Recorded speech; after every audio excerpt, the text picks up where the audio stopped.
When I ask people that are struggling with anxiety or maybe mental, emotional exhaustion, overwhelm, or burnout, what is the worst part of this state that you are in now? Considering all the symptoms, all the situation that you're in, what is the worst part? Do you know what they say? Well, this is what we're going to discuss today. And I know you're curious, but maybe probably you know that already.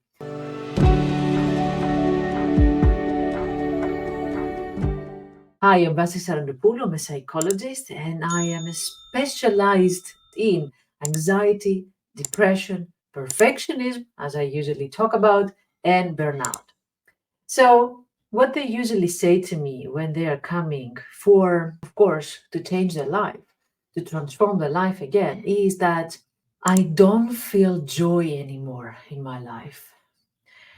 Not the fact that I am, mentally overwhelmed, not only the fact that I haven't slept properly for months or maybe years, not only the fact that my performance is very limited and changed and I'm not happy with myself, not the fact that I'm overthinking everything in my life.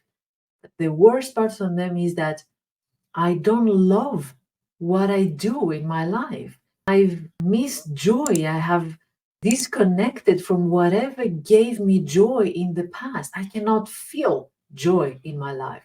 And that is what they regret the most. Let's understand a little bit how these two are connected.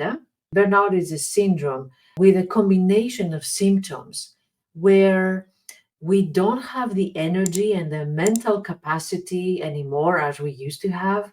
We're mentally and emotionally exhausted. Our productivity is impacted in a very negative way, but also we have lost the connection with what we do, with our work. A burnout is the result of chronic stress. We have been in a situation of stress for too long, too much stress for too long.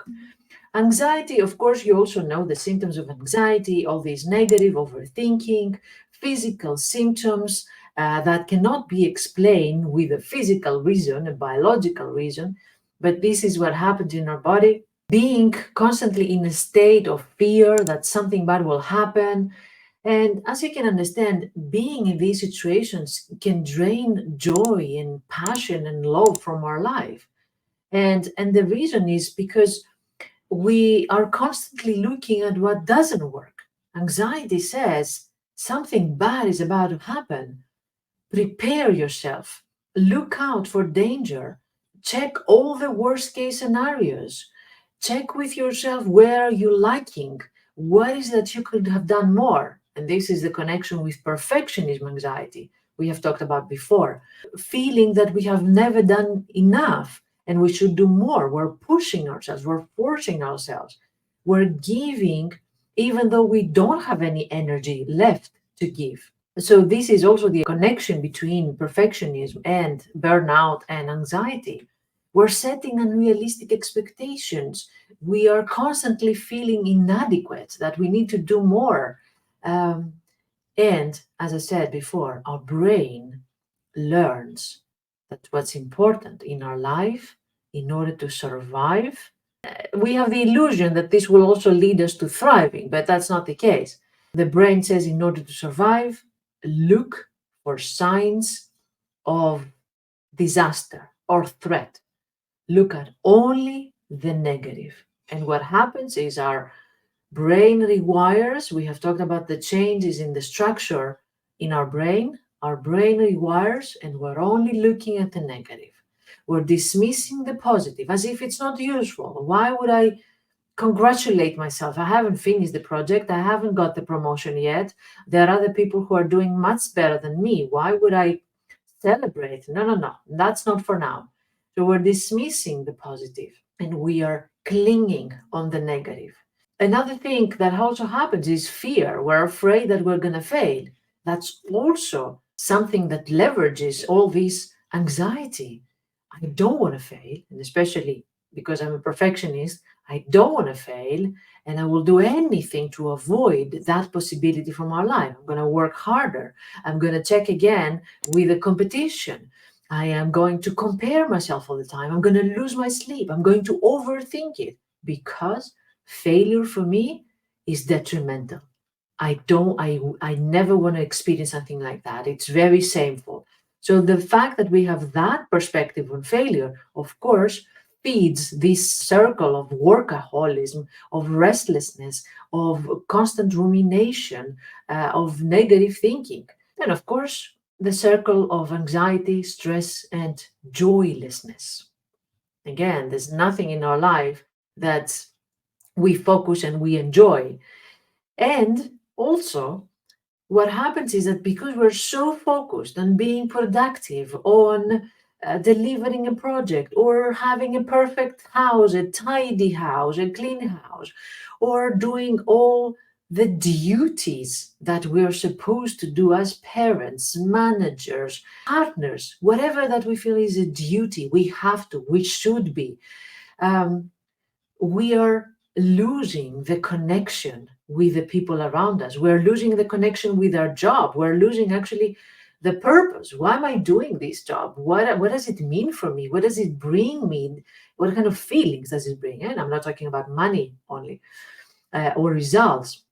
What is the meaning? So we're disconnecting from this sense of purpose, and we don't allow again the time for ourselves to celebrate, to rest. We're in this restless cycle. We have to do more. You haven't deserved your rest yet. You haven't deserved your celebration yet. So, how to reverse that? Who is curious on how to reverse? Who is committed on how to reverse that? Raise your hand. So the first thing that we need to do, I'm talking all the time about self compassion and about self acceptance. And why we're talking about self acceptance? Because, especially about perfectionism and these self judgmental patterns of anxiety, we need to start seeing ourselves in a different perspective. I've heard people feeling deficient and inadequate, and they tell me that this is, Vasya, this is my default mode. Whatever happens in my life, I feel I am the problem, I'm deficient, I need to do something. We need to reverse that. Otherwise, we're going to be there in this hamster wheel, running, running, running, but never going anywhere. So we start practicing acceptance that we are enough. It doesn't mean that we will not grow. It means that our skills will continue grow. But as a person, we are accepted. We are enough. We are loved, even though we have our own imperfection and weaknesses, and that's okay. So we are accepting imperfection, we're accepting vulnerability because that's the only pathway to finding joy again, to feel like human. That's the feeling also that people who have burned out or struggling with anxiety, they have forgotten. Feeling human, enjoying life, flow of negative and positive experiences, but now they have only the negative. And another thing that we need to practice is being in the present moment instead of constantly thinking what the future will bring. What do I need to do? Let's prepare for any scenario for the future. Just being in the present moment, just focusing on the now, what it is that I need now. And that's what will bring us to our own needs. What is it that I need? I need to rest. What is it that I need? I need to find meaning in what I do. We can only connect with ourselves if we are present. And what I often hear is, I miss myself. I miss my carefree self. I miss my accepting. I miss my child self, the one that I can be happy without over ruminating about that. So when we are present, we can see our needs. Otherwise, we're not going to see them. We're going to dismiss them again, and we're going to be focused on the task again. So, what I would like to ask you to do from these two things that we said, we started with self compassion and self acceptance and being mindful in the present moment. I want you, as a next step, to write a list. Let's make it an open list. You don't have to, again, perfectionize it. Write an open list of what are the things that gives you joy in your life. What is it that you like doing? And it can be small things like having a cup of tea, your favorite flavor of tea, but it can be even, other things like traveling or playing the guitar. If you cannot find something now, just look in your past. What gave you pleasure, joy, and satisfaction in the past? Having a chat over a glass of wine with a friend, for example, just human daily things that we used to do. And make a list of these things. Just look back. What is it that gave me joy in the past? Start writing these down. Because I know that we have to start with the basics. We need to start seeing a list and picking something from there. And let's be realistic. We need to set realistic expectations here. Maybe when you start doing these things, maybe you will still be awkward. Maybe you're not feeling it 100%. It's okay. Remember, you're getting out of a situation where your brain, your brain only focused on the negatives and dismissed the positive as if not it's not important. So now that's not going to change overnight. We need some time in order for that to change. We need some time to learn, to teach our body to stay with that experience there. When you are again drinking your cup of tea, when you're going for a walk in the park, we are teaching our body to stay there, enjoy it. Don't think that there's work waiting back and you need to go back as soon as possible. Just stay there in that experience, absorb it. Practice gratitude for where you are at this moment, that you have a warm cup of tea in your hands, or that you're walking and you're admiring nature around you, or that you have a friend that you can have a glass of wine with. Focus on the small things. This is where the treasure lies. And slowly you will start rediscovering your passion and the purpose. Then we will go to more, not complicated, but more profound questions. What gives you purpose in your life? What kind of values you abide by? What gives you joy when, for example, when you're volunteering, when you're being kind and helping other people, when you're bringing people together? What gives you purpose in your life?